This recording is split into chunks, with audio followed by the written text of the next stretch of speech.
¿Cómo están? Me da mucho gusto recibirlos una vez más en este estudio de Apocalipsis y vamos a cerrar nuestros ojos, vamos a alabar, adorar a nuestro Dios antes de recibir el estudio. Así que cierra tus ojos y vamos a orar. Señor, te damos muchas gracias por tu presencia maravillosa en nuestras vidas, Señor, porque el día más feliz de nuestra existencia fue cuando te conocimos, Señor. Cuando tú viniste a salvarnos, Señor, y a rescatarnos de donde nosotros estábamos, y tú nos diste una vida nueva, Señor, una esperanza maravillosa de vida eterna. Por eso venimos a buscarte, Señor. Por eso cada mañana te exaltamos, te glorificamos y te buscamos con un corazón agradecido, Señor.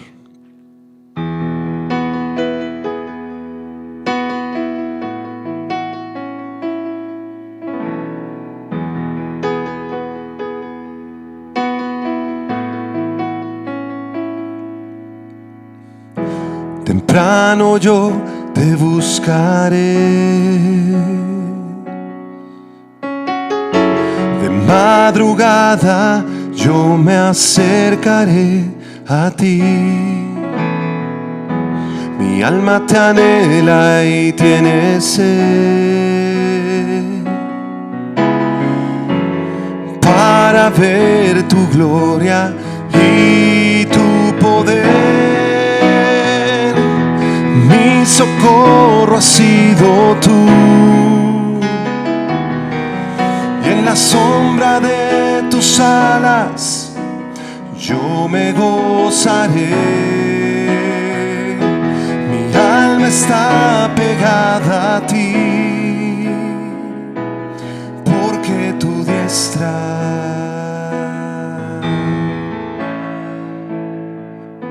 me ha sostenido.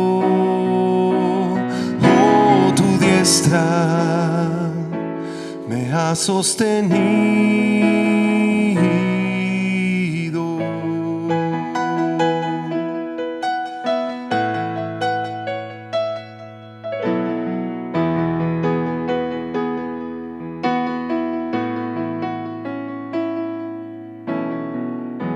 Temprano yo te buscaré, madrugada yo me acercaré a ti. Mi alma te anhela y tiene sed para ver tu gloria y tu poder. Mi socorro has sido tú, y en la sombra de tus alas yo me gozaré. Mi alma está pegada a ti, porque tu diestra me ha sostenido. Oh, tu diestra me ha sostenido. Mi socorro has sido tú, y en la sombra de tus alas yo me gozaré. Mi alma está pegada a ti, porque tu diestra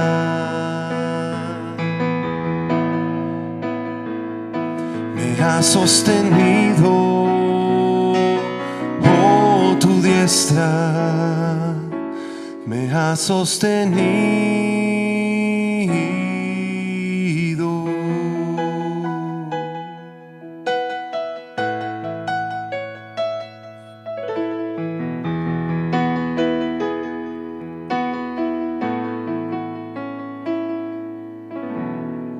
Gracias, Señor, porque tu diestra de poder siempre nos ha sostenido. Vamos a disponer nuestro corazón ahora para recibir el mensaje de la palabra de Dios.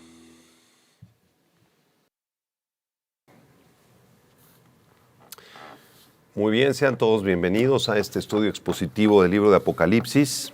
Abre tu Biblia en Apocalipsis capítulo 14. El día de hoy estaremos estudiando los versículos 14 al 20. Apocalipsis 14, del 14 al 20, en un tema que se titula La última ciega del mundo. La última ciega del mundo. Y dice así Apocalipsis 14, del 14 al 20. Miré, y he aquí una nube blanca, y sobre la nube uno sentado semejante al Hijo del Hombre, que tenía en la cabeza una corona de oro, y en su mano una hoz aguda. Y del templo salió otro ángel, clamando a gran voz al que estaba sentado sobre la nube: mete tu hoz y ciega, porque la hora de cegar ha llegado, pues la mies de la tierra está madura. Y el que estaba sentado sobre la nube metió su hoz en la tierra, y la tierra fue cegada. Salió otro ángel del templo que está en el cielo, teniendo también una hoz aguda. Y salió del altar otro ángel que tenía poder sobre el fuego, y llamó a gran voz al que tenía la hoz aguda, diciendo: mete tu hoz aguda y vendimia los racimos de la tierra, porque sus uvas están maduras. Y el ángel arrojó su hoz en la tierra, y vendimió la viña de la tierra, y echó las uvas en el gran lagar de la ira de Dios. Y fue pisado el lagar fuera de la ciudad, y del lagar salió sangre hasta los frenos de los caballos por 1,600 estadios. Existe un contraste definitivo entre la primera y la segunda venida del Señor Jesucristo. En su primera venida, el Señor Jesucristo se humilló a sí mismo, haciéndose obediente hasta la muerte y muerte de cruz. Filipenses 2:8.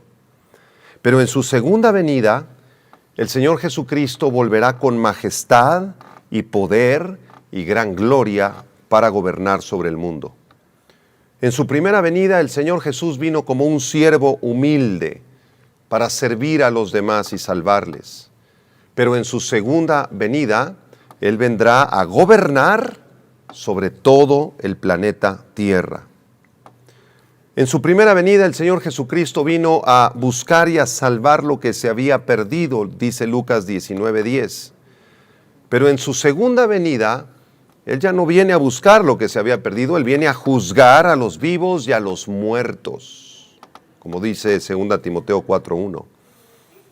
En su primera venida, Jesucristo vino a esta tierra como el sembrador, pero en su segunda venida aparecerá como el segador. El capítulo 14 del libro de Apocalipsis, amados hermanos, como un resumen, contiene 3 visiones importantísimas.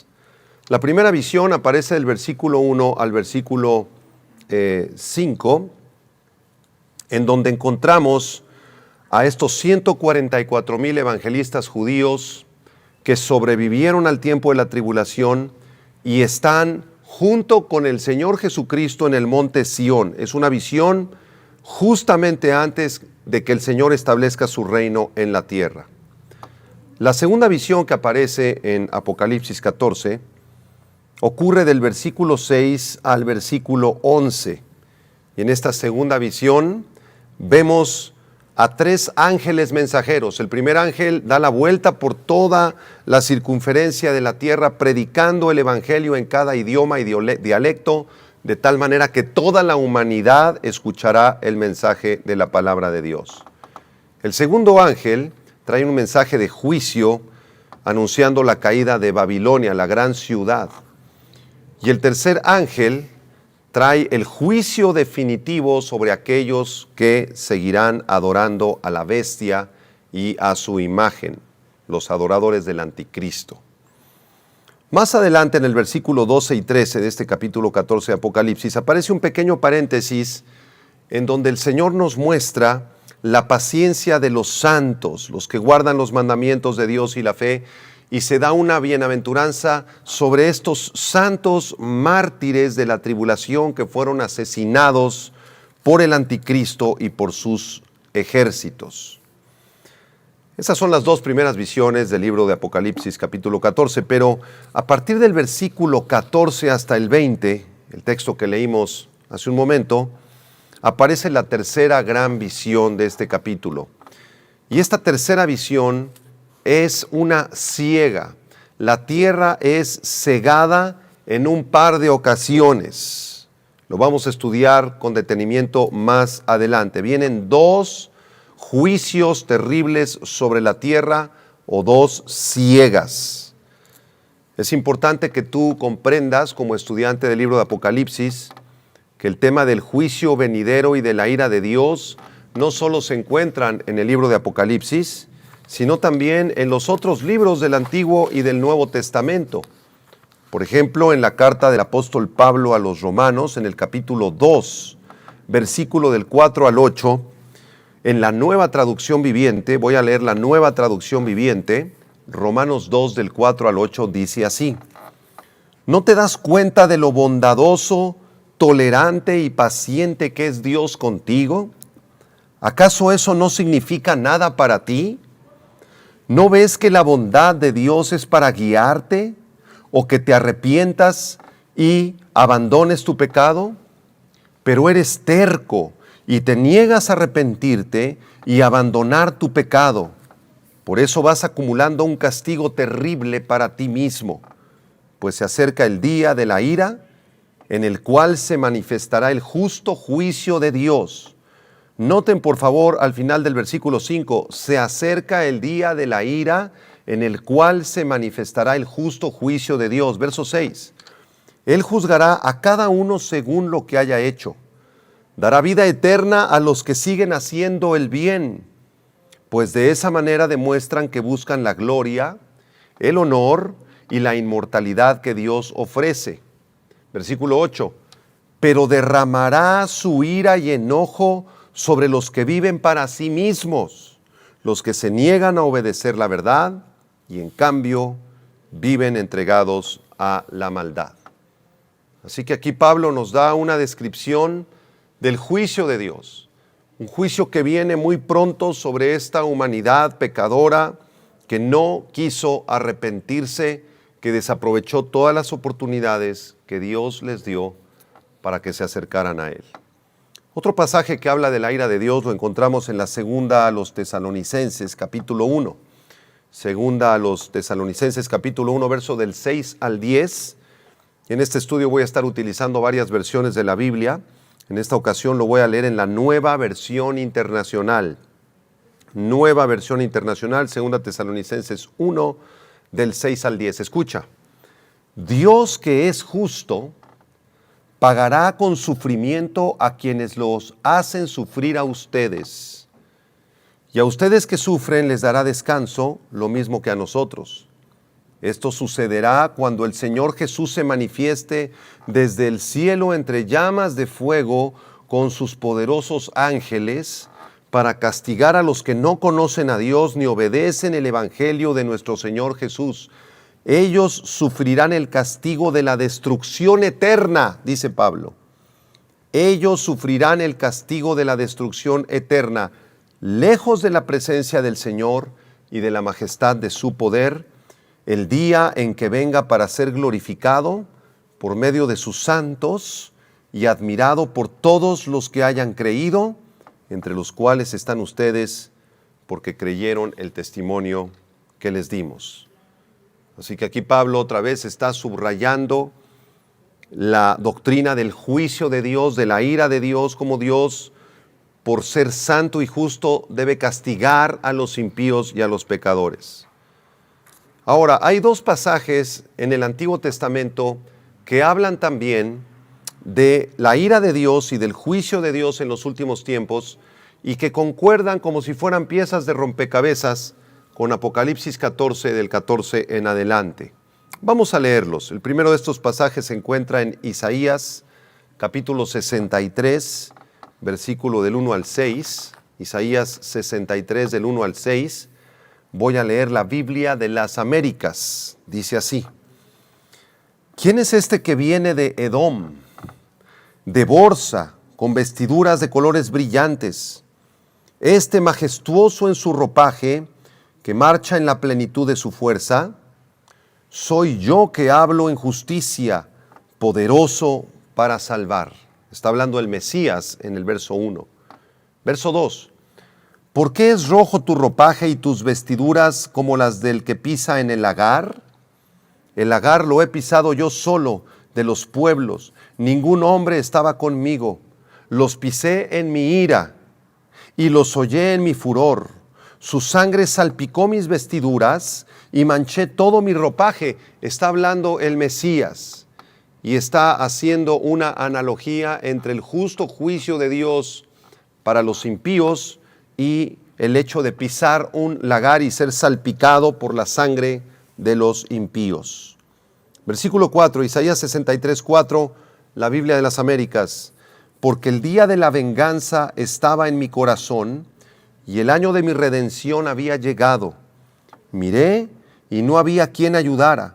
Me asombré de que no hubiera quien apoyara. Entonces me salvó mi brazo y fue mi furor el que me sostuvo. Pisoteé los pueblos en mi ira, los embriagué en mi furor y derramé su sangre por tierra. Un pasaje muy revelador del juicio de Dios, usando la ilustración de un viñedo y un lagar en donde se tratan las uvas para exprimir su jugo. Así serán juzgados los impíos.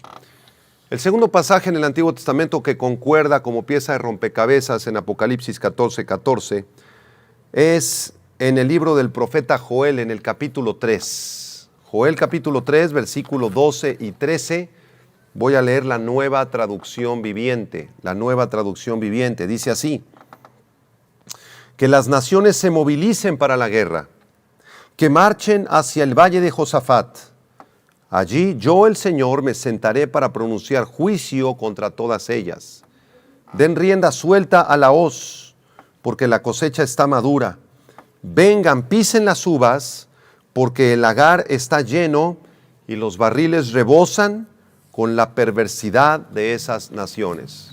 Una vez más vemos aquí la ilustración en el libro del profeta Joel, como lo leímos en Isaías también, utilizando la analogía de la cosecha para el juicio. La cosecha para el juicio es un tema recurrente en el Antiguo y en el Nuevo Testamento.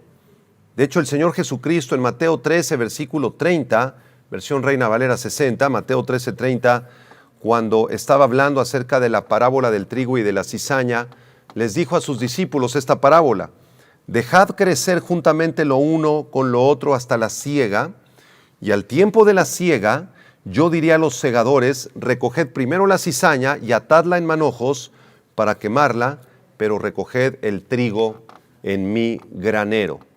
Los discípulos no entendieron nada y le preguntaron: Señor, explícanos esta parábola. Y en el versículo 39, ahí más adelante, el Señor Jesucristo les explica esta parábola. Dice, Mateo 13, 39, el enemigo que la sembró es el diablo.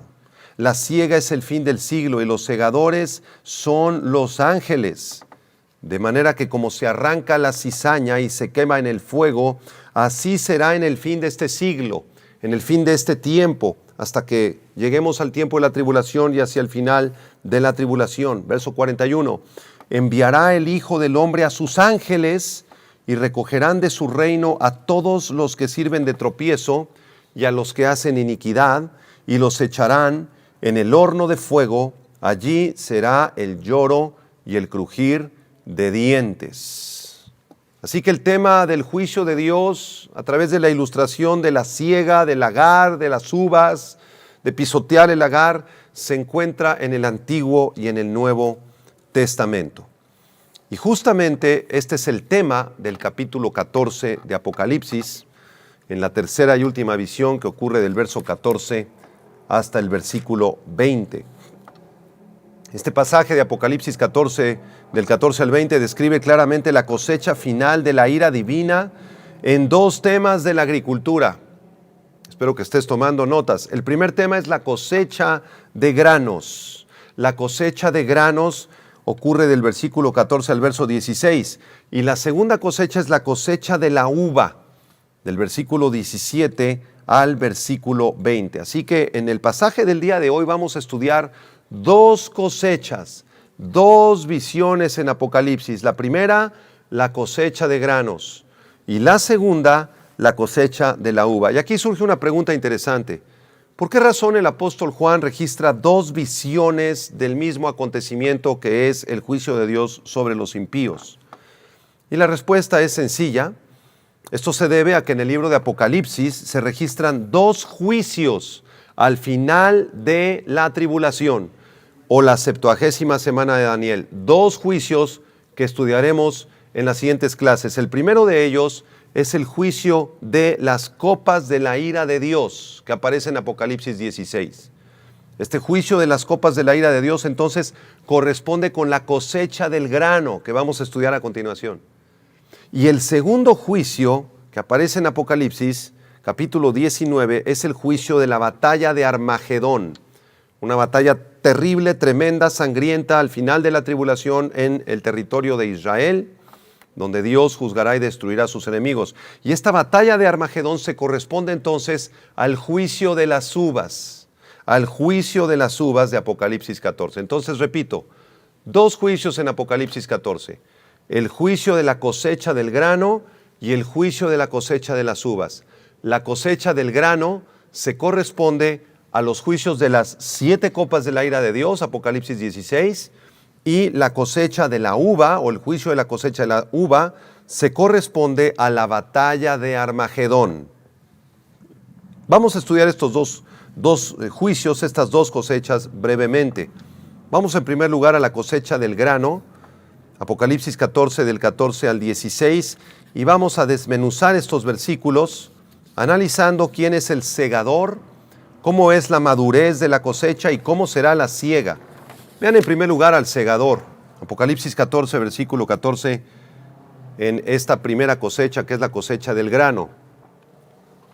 Dice el verso 14, miré, y he aquí una nube blanca, y sobre la nube uno sentado semejante al Hijo del Hombre, que tenía en la cabeza una corona de oro y en la mano una hoz aguda.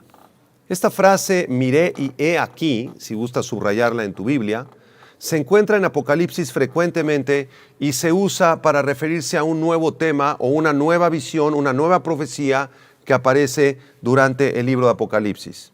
Esta expresión miré y he aquí se utilizó en el capítulo 4, en el capítulo 6, en el capítulo 7, en el capítulo 14. Y muestra entonces una especie de coma, una pausa entre la visión anterior y la visión siguiente. Así que esta nueva visión que encontramos en este versículo nos presenta a una nube blanca y a uno que está sentado semejante al Hijo del Hombre en esta nube blanca. ¿De dónde sacó el apóstol Juan esta visión de uno semejante al Hijo del Hombre sentado en una nube blanca? Bueno, esto ya había aparecido antes en la Biblia, en el libro del profeta Daniel. Vámonos a Daniel capítulo 7. Esto es maravilloso. ¿Cómo es posible que el profeta Daniel hubiera tenido esta misma visión siglos antes de que se escribió el Apocalipsis? Daniel 7, versículo 13 y 14. ¿Qué dice aquí la Escritura? Miraba yo en la visión de la noche, y he aquí con las nubes del cielo venía uno como un hijo de hombre, que vino hasta el anciano de días, y le hicieron acercarse delante de él. Y le fue dado dominio, gloria y reino, para que todos los pueblos, naciones y lenguas le sirvieran. Su dominio es dominio eterno, que nunca pasará, y su reino uno, que no será destruido. En esta visión de noche, Daniel ve en las nubes del cielo a uno como hijo de hombre. Vamos a explicar más adelante que este hijo del hombre se refiere al Señor Jesucristo. Y este hijo del hombre viene hasta el anciano de días, que aquí está representando a Dios el Padre. Y el Padre le da entonces al Hijo el dominio, la gloria y el reino sobre todas las naciones y pueblos de la tierra. Esta es una visión de la segunda venida de Cristo a la tierra. Así que Juan contempla a uno sentado en esta nube semejante al Hijo del Hombre, el Señor Jesucristo, viniendo en su gloria a establecer su reino. La nube, aquí en el versículo 14, está representando la gloria y la majestad del Hijo de Dios. ¿Recuerdan ustedes cuando Jesús fue llevado con el sumo sacerdote para ser interrogado horas antes de su muerte y de su crucifixión? Allí en Mateo capítulo 26, verso 64, el Señor Jesucristo le dijo al sumo sacerdote: además te digo que desde ahora verán al Hijo del Hombre sentado a la diestra del poder de Dios, viniendo en las nubes del cielo. Así que la misma visión que tuvo el profeta Daniel, la misma visión que tuvo Juan en Apocalipsis, fue exactamente lo que dijo el Señor Jesucristo horas antes de su crucifixión delante del sumo sacerdote. Ahora es muy interesante hacer un breve estudio de la expresión Hijo del Hombre, porque esta descripción fue el título predilecto del Señor Jesucristo para referirse a sí mismo durante su encarnación. En el Evangelio de Mateo capítulo 8, capítulo 9, capítulo 24, en Marcos capítulo 2, Marcos capítulo 9, Lucas 6, Lucas capítulo 7, capítulo 9, en Juan capítulo 5, capítulo 6, capítulo 8, en muchos versículos de los 4 evangelios, el Señor Jesucristo se autodenomina el Hijo del Hombre, igual que el título que le da Daniel allá en el capítulo 7. Es muy interesante que la primera vez que se utilizó este título para Jesucristo, Hijo del Hombre, ocurrió en Mateo capítulo 8, versículo 20. En Mateo 8, 20, Jesús les dice a sus discípulos: las zorras tienen guaridas y las aves del cielo nidos, mas el Hijo del Hombre no tiene dónde recostar su cabeza. Esa es la primera vez que aparece este título, Hijo del Hombre. Y está describiendo a un Jesucristo humilde, un Jesucristo pobre, un Jesucristo que no tiene ninguna propiedad y que no tiene ni siquiera dónde recostar su cabeza. Pero, escucha, la última vez que aparece el título Hijo del Hombre es justamente en Apocalipsis 14, 14, el versículo que estamos estudiando. Y en esta ocasión, a diferencia de la primera vez que se utiliza, se presenta a Jesucristo viniendo en gloria, en riqueza, en poder, en majestad. Qué interesante este título, el Hijo del Hombre. Regresamos a Apocalipsis 14, versículo 14. Después de explicar esta primera parte del versículo, miré y he aquí una nube blanca, y sobre la nube uno sentado semejante al Hijo del Hombre. Se refiere definitivamente al Señor Jesucristo, ya lo hemos demostrado. Pero este que está sentado semejante al Hijo del Hombre tenía en la cabeza una corona de oro y en la mano una hoz aguda. Viene coronado el Señor Jesucristo en esta nube. Y es importante que tú comprendas que hay dos palabras en el griego para la palabra corona. Una es la palabra griega diadema, que se utilizaba para los reyes. Cuando un rey era coronado, se le ponía una corona, una diadema en el griego. Pero la otra palabra que se utiliza para corona es la palabra griega stéphanos, que es la corona de los vencedores, la corona del triunfo, la corona de los conquistadores, de los victoriosos, de los atletas cuando ganaban el primer lugar en las Olimpiadas allá en la antigua Grecia. No se les ponía una diadema, porque esa era para los reyes, se les ponía una stéphanos, la corona de los vencedores. Entonces aquí Jesucristo se presenta en Apocalipsis 14, 14, no como el Rey de Reyes y el Señor de Señores, sino más bien en su carácter de conquistador victorioso sobre sus enemigos. Les llegó la hora a los enemigos del Señor. También dice al final del verso 14 que Él tiene en la mano una hoz aguda. ¿Qué es una hoz? Una hoz era un instrumento largo, curvado, afilado, construido de una hoja de acero atada a un mango de madera, en forma como si fuera de cuarto creciente de luna, hagan de cuenta así, y completamente afilado de acero, se sostenía con un palo de madera larguísimo y se utilizaba para pasarlo rápidamente de un lado al otro en los campos de la siega para poder levantar la cosecha, ¿sí? Esta hoz se afilaba con mucho detalle para que pudiera estar al ras de las raíces de las plantas que se estaban a punto de cosechar.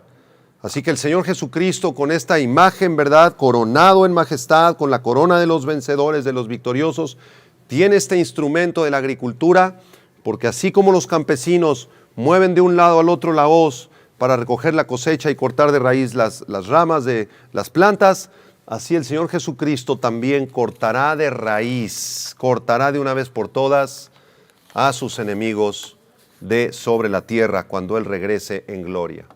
El tiempo de Satanás, del anticristo, del falso profeta y de todos los adoradores de la muerte y del diablo está contado. Vamos ahora al versículo 15, vamos a estudiar la madurez de esta cosecha. Apocalipsis 14:15 dice: y del templo salió otro ángel, clamando a gran voz al que estaba sentado sobre la nube: mete tu hoz y siega, porque la hora de segar ha llegado, pues la mies de la tierra está madura. Quiero que tomen nota, porque este es el cuarto ángel que aparece en el capítulo 14 de Apocalipsis. Los otros tres ángeles los estudiamos la clase pasada. ¿Recuerdan el ángel que rodea el planeta Tierra predicando el Evangelio? El segundo ángel que anuncia la destrucción de Babilonia y el tercer ángel que trae juicio sobre los adoradores de la bestia. Esos son los tres primeros ángeles. Pero aquí en el verso 15 aparece un cuarto ángel, que este ángel sale del templo de Dios.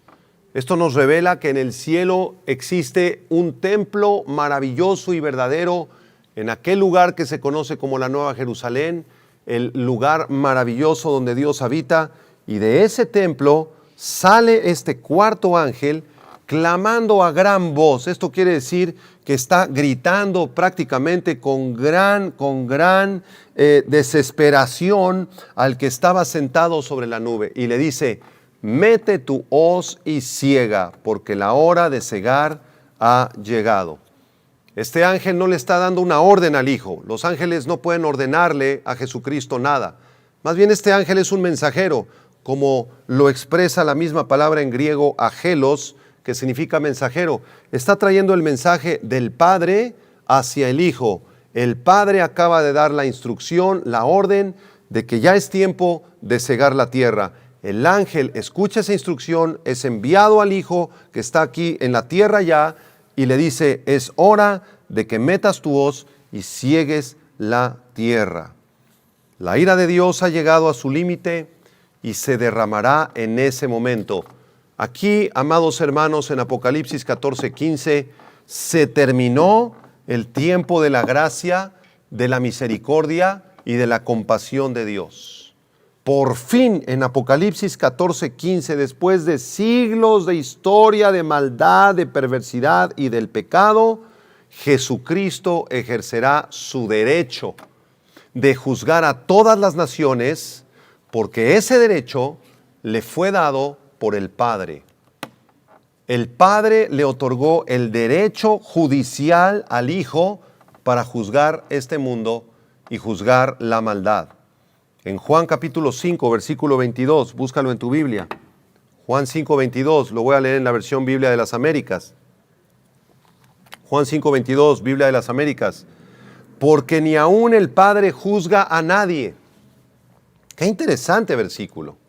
El Padre no juzga a nadie, sino que todo juicio se lo ha confiado al Hijo. El Padre le confía todo el juicio al Hijo.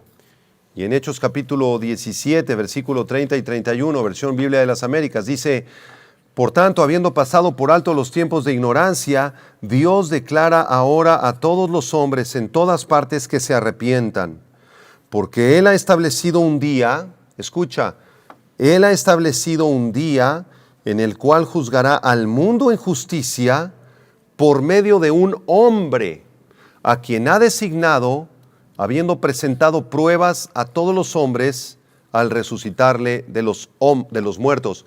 ¿Quién es este hombre al cual Dios le ha conferido toda su autoridad para ejercer justicia? Es el Señor Jesucristo. Así que cuando inicien los juicios de las 7 copas, como dijimos en la introducción, habrá llegado la hora de cegar el grano, pues la mies estará ya madura. Repito, este juicio del grano que estamos estudiando corresponde a los juicios de las copas de la ira de Dios en Apocalipsis capítulo 16. Y es interesante también que aprendamos acerca de la palabra madurez. En el versículo 15 dice, porque la hora de cegar ha llegado, pues la mies de la tierra está madura. Subraya la palabra madura. Esta palabra madura es la palabra griega geraino, con X y acento en la I, geraino. Y significa algo que está seco, algo que está podrido, algo inservible, algo demasiado maduro. Ya se pasó de madurez ese grano, de tal manera que ya es inservible. Si alguien se lo come, produciría un daño impresionante en el estómago. Es un grano inútil, es un grano podrido, es un grano que no sirve para nada más que para quemarlo en el fuego. Esto se refiere definitivamente a todas las personas en el tiempo de la tribulación que van a rechazar el mensaje del Evangelio. Y a pesar de que un ángel en los versículos anteriores rodeó el planeta y les predicó, ellos dijeron, no te metas con nosotros, Dios.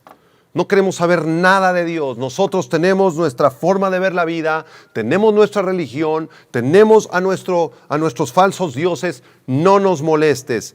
Estas personas están representadas aquí por el grano podrido que no sirve para nada más que para echarlo a la basura. Qué tristeza tan grande sentimos en el corazón al ver cómo todas las naciones de la tierra están endurecidas por el pecado y cómo en los tiempos de la tribulación rechazarán la infinita gracia de nuestro Señor y Salvador, el Hijo del Hombre, Jesucristo. Qué profunda tristeza sentimos por ellos. Vean el versículo 16 ahora, Apocalipsis 14, verso 16. Y el que estaba sentado sobre la nube, ¿quién es el que está sentado sobre la nube? Jesucristo, el Hijo del Hombre. Metió su hoz en la tierra y comenzó el Señor Jesucristo a cegar el planeta Tierra, todos sus habitantes.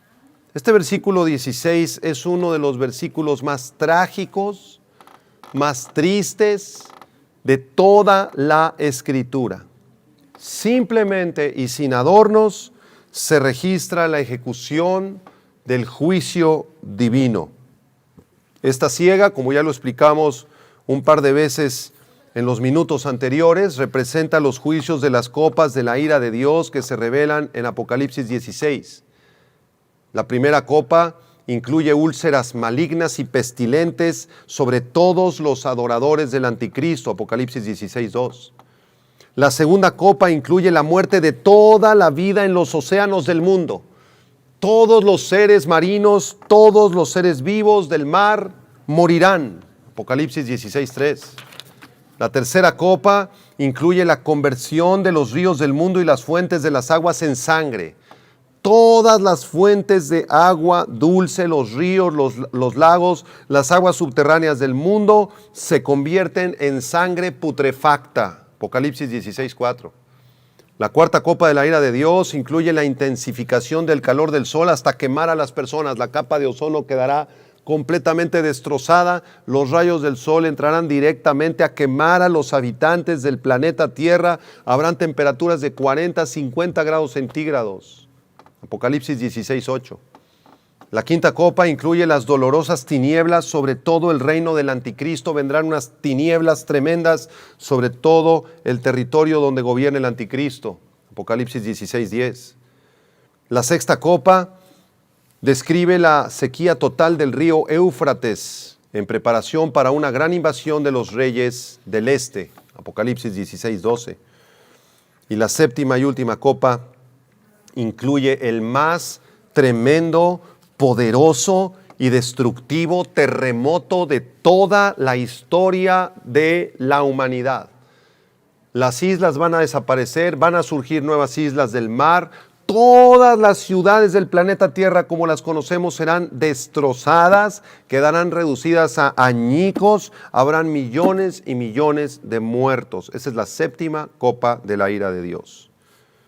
Así que en estos 7 juicios de las copas se nos describe de qué manera el Señor Jesucristo toma su hoz en la visión de Apocalipsis 14 y comienza a cegar a todos los incrédulos, los impíos y los adoradores de la bestia y de su imagen.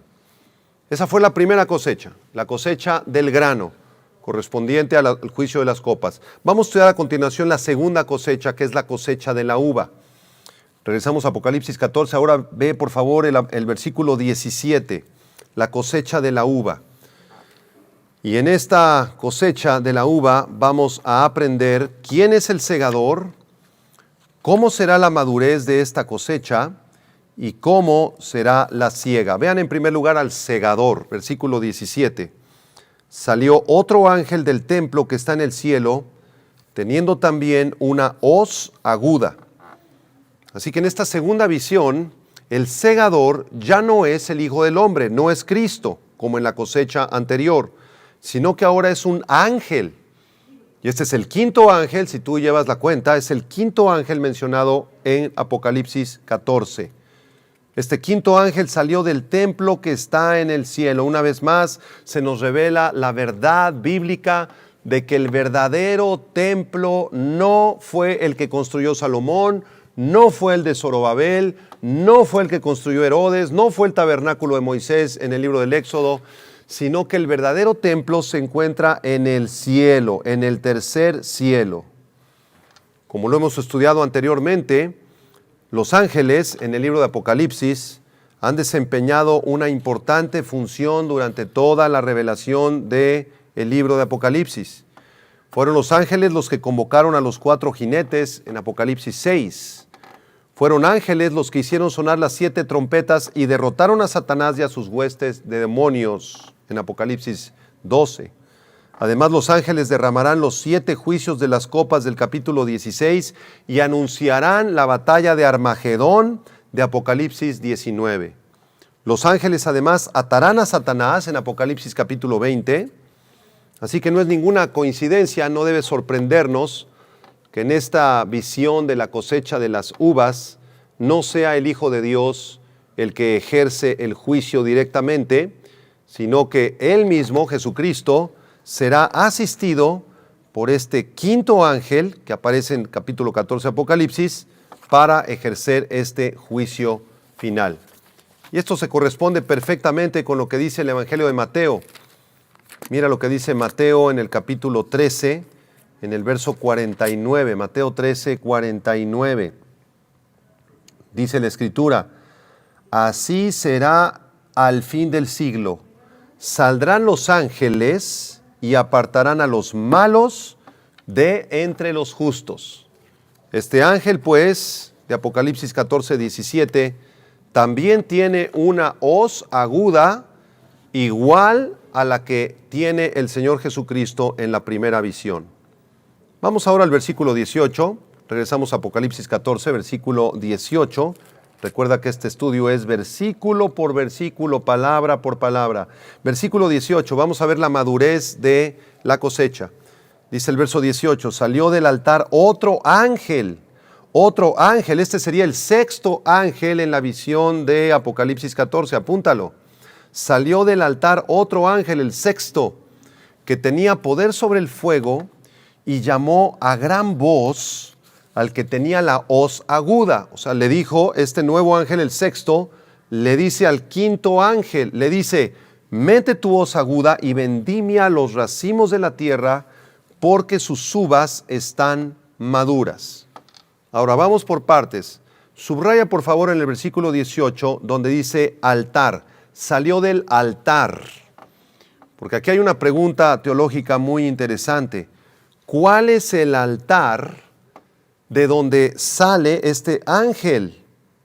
En el versículo 18 se nos dice que este ángel tenía poder sobre el fuego, también en el verso 18.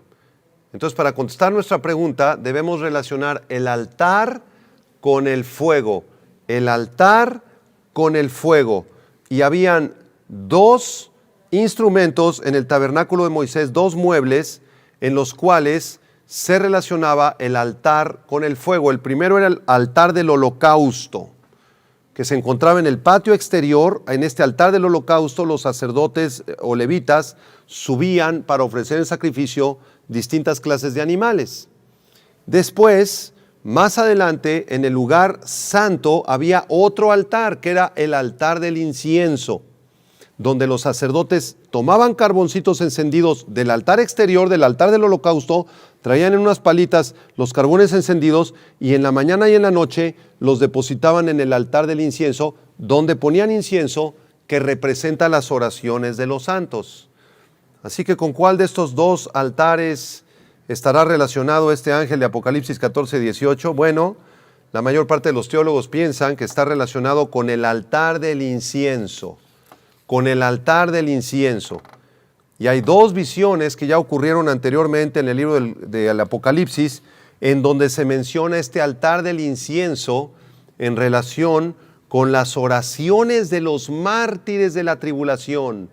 Todos los que van a ser asesinados, nuestros hermanos en Cristo que se conviertan en la tribulación, ¿verdad? Judíos y gentiles asesinados, van a llegar al cielo y van a estar clamando: Señor, Señor, ¿hasta cuándo vas a vengar nuestra sangre? Señor, ¿hasta cuándo vas a vengar nuestra sangre de nuestros asesinos? Veamos estas dos visiones brevemente en Apocalipsis 6, versículo del 9 al 11, versión Reina Valera 60. Apocalipsis 6, del 9 al 11, dice: cuando abrió el quinto sello, vi bajo el altar, aquí se refiere al altar del incienso, las almas de los que habían sido muertos por causa de la palabra de Dios y por el testimonio que tenían. Y clamaban a gran voz diciendo: ¿hasta cuándo, Señor santo y verdadero, no juzgas y vengas nuestra sangre en los que moran en la tierra?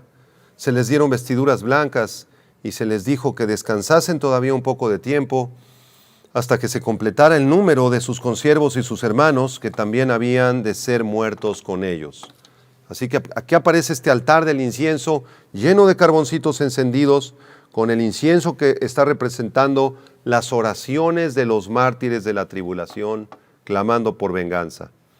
Y la segunda visión donde aparece este altar del incienso está en Apocalipsis 8, versículo 3 al 5. Apocalipsis 8, versículo 3 al 5. Otro ángel vino entonces y se paró ante el altar con un incensario de oro, por eso sabemos que es el altar del incienso, y se le dio mucho incienso para añadirlo a las oraciones de todos los santos sobre el altar de oro que estaba delante del trono. Y de la mano del ángel subió a la presencia de Dios el humo del incienso con las oraciones de los santos, y el ángel tomó el incensario, lo llenó de fuego del altar y lo arrojó a la tierra, y hubo truenos y voces y relámpagos y un terremoto. Así que este altar del incienso, que representaba las oraciones de los santos en el Antiguo Testamento, es el mismo altar que aparece en Apocalipsis 14, versículo 18. Este ángel sale del altar y tenía poder sobre el fuego. Este ángel tenía poder delegado de parte de Dios sobre el fuego. El fuego de este altar representa la ira de Dios, el derramamiento de los juicios en la batalla de Armagedón, como lo vamos a ver un poco más adelante. Entonces este ángel llama a voz al otro ángel que tenía la hoz y le dice: mete tu hoz aguda, vendimia los racimos de la tierra, porque sus uvas ya están maduras. Sus uvas ya están maduras. Aquí se nos revela una vez más que la madurez de estas uvas, que están representando a los ejércitos de las diferentes confederaciones que se van a unir en la batalla de Armagedón, están ya podridas completamente sus vidas. Se encuentran completamente podridas sus vidas y ya no hay nada que se pueda hacer por ellos, porque nunca quisieron arrepentirse de sus pecados. Esta palabra madurez es la misma que ya estudiamos en el versículo 15, ¿lo recuerdas? La palabra Geraino, que significa seco, podrido, demasiado madura, y repito, representa a todas las personas que pelearán contra Cristo en la batalla de Armagedón. Vamos a ver ahora la ciega en el versículo 19. Apocalipsis 14, 19 dice: y el ángel arrojó su hoz en la tierra y vendimió la viña de la tierra y echó las uvas en el gran lagar de la ira de Dios. Cuando el ángel arrojó su hoz en la tierra, ocurrió una terrible, tremenda catástrofe, la más grande catástrofe registrada en el libro del Apocalipsis.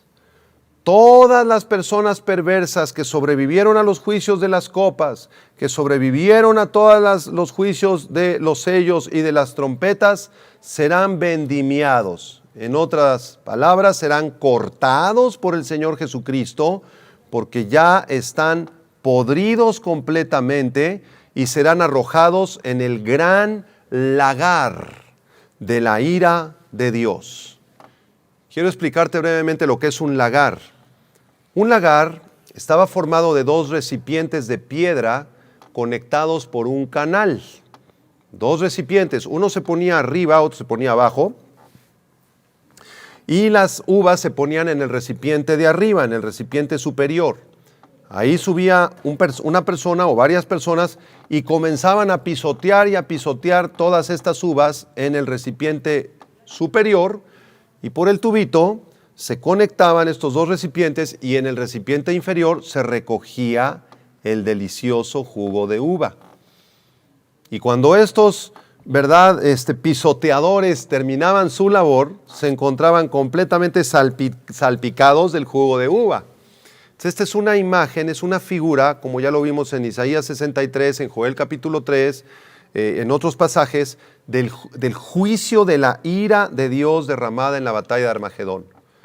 Así que este ángel comienza a tomar la hoz y así como en un lagar, ¿verdad?, comienzan a pisotear, juzgando a las naciones. El mismo Señor Jesucristo está combatiendo en contra de ellos y el Señor Jesucristo al final de la batalla queda salpicado de la sangre de sus enemigos.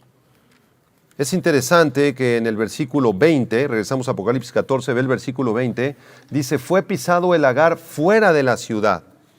Entonces, este juicio de la batalla de Armagedón tendrá lugar fuera de la ciudad de Jerusalén, o al menos la ciudad de Jerusalén será resguardada por el Señor Jesucristo, mientras la carnicería terrible de la batalla de Armagedón se esté llevando a cabo en el territorio de Israel. El Señor Jesucristo estará resguardando la santa ciudad de Jerusalén. La Biblia nos revela que esta batalla de Armagedón tendrá lugar al norte de Israel, en la llanura de Esdraelón, cerca del monte Megido, a unos 100 kilómetros al norte de Jerusalén más o menos, pero que en realidad esto será una campaña que durará varios meses y que cubrirá todo el territorio de Israel, tan lejos al sur como Borsa en Edom, dice Isaías 63, capítulo 1. Así que prácticamente será en el Valle de Armagedón, pero habrá guerra en todo el territorio de Israel. Esta carnicería terrible de la batalla de Armagedón se extenderá tanto que del lagar, versículo 20 al final, del lagar salió sangre hasta los frenos de los caballos por 1,600 estadios. Por 1,600 estadios. El flujo de sangre de esta batalla y los millones de guerreros, de soldados combatientes en esta batalla, provocará que la sangre y los cuerpos putrefactos de los muertos se eleven aproximadamente 1.2 metros de altura por 1,600 estadios. Así que una interpretación de esto, sea que hayan verdaderos caballos o no, considera esto una hipérbole que sugiere la matanza en la que la sangre salpicará hacia el aire profusamente a lo largo de toda la batalla. Entonces esto es tremendo. Lo que se va a ver en la batalla de Armagedón va a ser la batalla más terrible de todos los tiempos. Y más adelante vamos a explicar esta batalla de Armagedón con mayor detalle, pero por lo pronto quiero darte un pequeño adelanto cómo se va a llevar a cabo la batalla de Armagedón.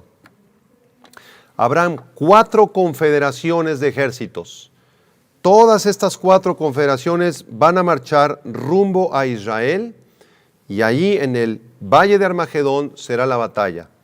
La primera confederación que la Biblia nos muestra es la confederación del norte de Gog y Magog. Esto se encuentra en Ezequiel capítulo 38. Y estará integrada por Rusia, por Irán y por sus aliados. Rusia, Irán y sus aliados se juntarán como la confederación del norte y atacarán a la nación de Israel. La segunda confederación es la confederación del sur, integrada por Egipto, Etiopía y todos los países africanos que hagan alianza con Egipto y Etiopía van a subir hacia el norte para combatir contra Israel. La tercera confederación es la confederación de los reyes del oriente, integrada por China y por sus aliados, porque en una de las copas de la ira de Dios, ya lo vimos, se va a secar el río Éufrates, y esto permitirá el paso sin ningún problema de la confederación de Oriente, de los chinos. Esto será en la sexta copa de la ira de Dios.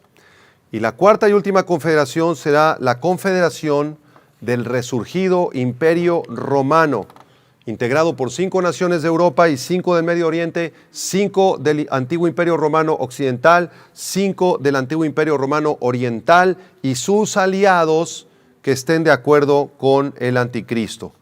Así que esta confederación, imagínense todo el ejército de Rusia, todo el ejército de Irak, de Irán, de las confederaciones de los países del norte, de Mongolia, con todos los ejércitos africanos, con todos los millones y millones y millones de soldados chinos, de Taiwán, de Corea del Norte y de todos los países de Oriente, van a venir a combatir contra Israel y contra los ejércitos del Anticristo del antiguo Imperio Romano resurgido.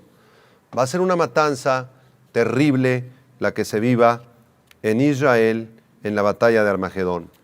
En Apocalipsis 19, del 11 al 21, se nos describe con detalle esta batalla de Armagedón y no te pierdas estas clases porque muy pronto vamos a llegar allá al capítulo 19 y la vamos a describir con detalle.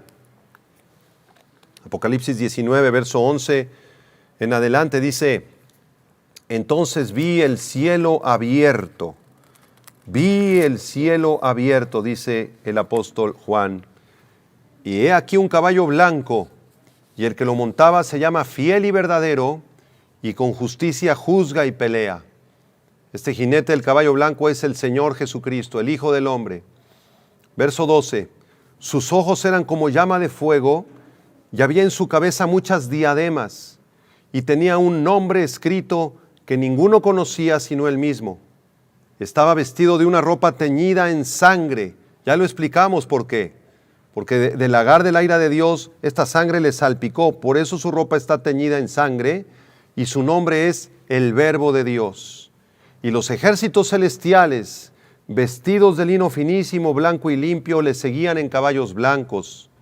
De su boca sale una espada aguda para herir con ella a las naciones, y él las regirá con vara de hierro, y él pisa el lagar del vino del furor y de la ira del Dios Todopoderoso. ¿Ya se dieron cuenta cómo Apocalipsis 19:15 está conectado con Apocalipsis 14, el pasaje de hoy? Versículo 16, y en su vestidura y en su muslo tiene escrito este nombre: Rey de Reyes y Señor de Señores. Y vi a un ángel que estaba en pie en el sol y clamó a gran voz, diciendo a todas las aves que vuelan en medio del cielo: Venid y congregaos a la gran cena de Dios, para que comáis carnes de reyes y de capitanes, y carnes de fuertes, carnes de caballos y de sus jinetes, y carnes de todos, libres y esclavos, pequeños y grandes. Y vi a la bestia y a los reyes de la tierra y a sus ejércitos. Esta es la confederación del norte, del sur, del oriente y la confederación del Anticristo, que les expliqué hace un momento, reunidos para guerrear contra el que montaba el caballo y contra su ejército, contra Cristo. Y la bestia fue apresada, y con ella el falso profeta, que había hecho delante de ella las señales con las cuales había engañado a los que recibieron la marca de la bestia y habían adorado su imagen. Estos dos fueron lanzados vivos dentro de un lago de fuego que arde con azufre, y los demás fueron muertos con la espada que salía de la boca del que montaba el caballo, y todas las aves se saciaron de las carnes de ellos. Amados hermanos, como conclusión podemos decir que la humanidad no regenerada se enfrenta a un aterrador futuro, como indica este pasaje de Apocalipsis 14. Quienes se nieguen a arrepentirse, aún después de haber escuchado el Evangelio en varias ocasiones, aprenderán de primera mano la verdad de que horrenda cosa es caer en manos del Dios vivo. Así que la exhortación para todos nosotros es a ganar las almas. Y si tú has escuchado este estudio y en tu corazón te sigues resistiendo a Dios y no quieres conocer a Dios y piensas que Dios es una religión absurda y que todas estas cosas escritas en este libro son mentira, te invito a que le entregues tu vida a Jesucristo. No dejes pasar ya más tiempo, porque los días de los juicios de Dios están cada día más cercanos. Como dice el Salmo 2, versículo 12, honrad al Hijo para que no se enoje y perezcáis en el camino, pues se inflama de pronto su ira. Bienaventurados todos los que en Él confían. Señor, te damos gracias por esta palabra preciosa en el libro de Apocalipsis. Hay tantas cosas que aprender, Señor, pero lo más valioso que tenemos en esta vida y que hemos aprendido es a tu Hijo Jesucristo. Gracias, Jesús, por habernos salvado, por haber perdonado nuestros pecados. Señor, te ofrecemos nuestras vidas, nuestros cuerpos como sacrificio vivo, santo y agradable a ti. Sabemos que en breve vienen tus juicios sobre este mundo y que tú vas a traer, Señor, un juicio sobre el grano y un juicio sobre la uva. Los juicios de las copas y los juicios del Armagedón vienen muy pronto, Señor. Gracias te damos, Señor, porque sabemos que tú nos librarás de todo esto. Pero enséñanos a ganar las almas para ti, Señor, a predicar este mensaje de misericordia y gracia, de juicio y de justicia también, Señor, para que muchos te conozcan y escapen del ardor de tu ira, Señor. Te adoramos, te bendecimos y te tememos con todo nuestro corazón, en el nombre de Jesús. Amén. Hermanos, qué gusto haber estado con ustedes. La próxima clase vamos a iniciar con el capítulo 15 de Apocalipsis, no te la pierdas. Que Dios te bendiga y gracias por escuchar. Vida Nueva para el Mundo se sostiene y propaga el mensaje de salvación